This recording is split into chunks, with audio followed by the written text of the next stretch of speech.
വയനാട് പനമരം ജനവാസ മേഖലയിൽ ഇറങ്ങിയ കടുവയെ മയക്കുവെടി വെച്ച് പിടികൂടും. പനമരം എരനല്ലൂർ ഭാഗത്താണ് കടുവയെ അവസാനം കണ്ടത്. പനമരം പ്രദേശത്ത് അതീവ ജാഗ്രത നിർദ്ദേശം നൽകിയിട്ടുണ്ട്. പ്രദേശത്ത് സ്കൂളുകൾക്ക് ഇന്ന് അവധിയാണ്. സുർജിത്ത് അയ്യപ്പത്ത് വയനാട്ടിൽ നിന്ന് വീണ്ടും ചേരുന്നുണ്ട് വിവരങ്ങളുമായി. സുർജിത്ത്, നിലവിൽ കടുവയെ ലൊക്കേറ്റ് ചെയ്യാൻ കഴിഞ്ഞിട്ടുണ്ടോ? ദൗത്യം തുടങ്ങിയോ? എന്തൊക്കെയാണ് വിവരങ്ങൾ സുർജിത്ത്?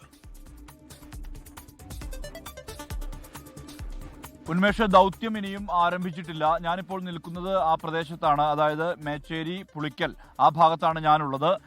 ഇപ്പോൾ ദൃശ്യങ്ങളിൽ കാണുന്ന ആ കൊല്ലിയിലാണ് കടുവ ഉണ്ടായിരുന്നത്. ഇന്നലെ പൂർണ്ണമായും അതിനകത്തായിരുന്നു ഉണ്ടായിരുന്നത്. കൈതക്കാടാണ്, കമുകുണ്ട്, മറ്റ് വൃക്ഷങ്ങളുണ്ട്. അതിൻ്റെ താഴെയായിരുന്നു കടുവ ഉണ്ടായിരുന്നത്. രാത്രി 7 മണിയോടുകൂടി ദൗത്യം തുടങ്ങി. അതിനെ കാട്ടിലേക്ക് അയക്കുക എന്നുള്ളതായിരുന്നു വനംവകുപ്പ് ഉദ്ദേശിച്ചിരുന്നത്.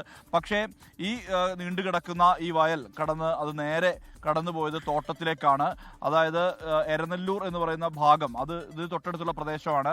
ആ പ്രദേശത്തേക്കാണ് ഈ കടുവ പോയത്. അവിടെ ഇല്ലിക്കാട്ടിൽ അനക്കം കേട്ടു എന്നുൾപ്പെടെയുള്ള ആളുകൾ പറയുന്നുണ്ട്. നീർവാരം വനമേഖലയിലേക്ക് ഇതിനെ അയക്കാനായിരുന്നു നീക്കമുണ്ടായിരുന്നത്. തുടർന്ന് പടക്കം പൊട്ടിച്ചപ്പോൾ അത് എതിർദിശയിലേക്ക് ഓടുന്ന ഒരു അവസ്ഥയാണ് ഉണ്ടായിട്ടുള്ളത്. ഇതോടെ ആശങ്കയേറി. ഇന്ന് ഇപ്പോൾ രാവിലെ മുതൽ തന്നെ ദൗത്യം ആരംഭിക്കും. പ്രത്യേകിച്ച് ഈ മഞ്ഞ് ഉൾപ്പെടെയുള്ളവയുണ്ട്, കോടമഞ്ഞ് ഉൾപ്പെടെയുള്ളവയുണ്ട്. എന്തായാലും അത് നീങ്ങിയ ശേഷമാകും ഡ്രോൺ അടക്കം ഉപയോഗിച്ചുകൊണ്ടുള്ള നിരീക്ഷണം ആരംഭിക്കുക. കടുവ എവിടേക്ക് മറഞ്ഞു എന്നത് സംബന്ധിച്ച് ഇനിയും വ്യക്തത വന്നിട്ടില്ല. ഇന്ന് രാവിലെ എന്തെങ്കിലും തരത്തിലുള്ള വിവരങ്ങൾ ലഭിക്കുമെന്നുള്ള പ്രതീക്ഷയിലാണ് വനംവകുപ്പ് ഉള്ളത്. കാരണം അങ്ങനെ ഒരു വിവരം ലഭിച്ചാൽ മാത്രമേ ആ ദൗത്യ സംഘത്തിന് അവിടേക്ക് നീങ്ങാൻ വേണ്ടി കഴിയുകയുള്ളൂ. ഏതെങ്കിലും പ്രദേശത്ത് കാൽപ്പാടുകൾ കാണുകയോ അല്ലെങ്കിൽ ഏതെങ്കിലും തരത്തിൽ അതിനെ കാണുകയോ ചെയ്യുന്ന അനുഭവം ഉണ്ടായാൽ മാത്രമേ വനംവകുപ്പിന് അവിടേക്ക് നീങ്ങാൻ കഴിയുകയുള്ളൂ. അതുകൊണ്ട് തന്നെ എല്ലാവരും ജാഗ്രത പാലിക്കണമെന്ന് നിർദ്ദേശം നൽകിയിട്ടുണ്ട്. ഇവിടുത്തെ വിവിധ വാർഡുകളിൽ പഠനം ഇന്ന് ഇല്ല. അതേസമയം ഈ 13-ാം വാർഡിനെ ഒഴിവാക്കി എന്നുള്ളൊരു ആക്ഷേപം ഉയരുന്നുണ്ട്. കാരണം 13-ാം വാർഡ് ഉൾപ്പെടുന്ന പനമരം സ്കൂൾ ഉൾപ്പെടുന്ന പ്രദേശമാണ്.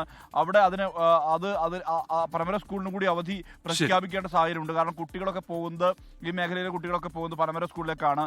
അത് ഒഴിവാക്കണം എന്നുള്ള ഒരു അഭിപ്രായം അത് കൂടി ഉയരുന്നുണ്ട്. കാരണം ആ സ്കൂളിലെ കൂടി ഈ അവധിയുടെ കാര്യത്തിൽ പരിഗണിക്കണം എന്നുള്ള ഒരു ആവശ്യം കൂടി പൊതുവെ ഉയരുന്നുണ്ട്. എന്തായാലും വനംവകുപ്പ് അല്പസമയത്തിന് നടപടി ആരംഭിക്കും. ആ നടപടിക്ക് ശേഷമാകും മറ്റ് കാര്യങ്ങളിലേക്ക് കടക്കുക.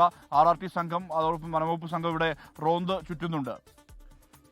ശരി, സുജിത്ത് അയ്യപ്പത്താണ് വിവരങ്ങൾ നൽകിയത്. ദൗത്യം അല്പസമയത്തിനകം ആരംഭിക്കും വയനാട്ടിൽ.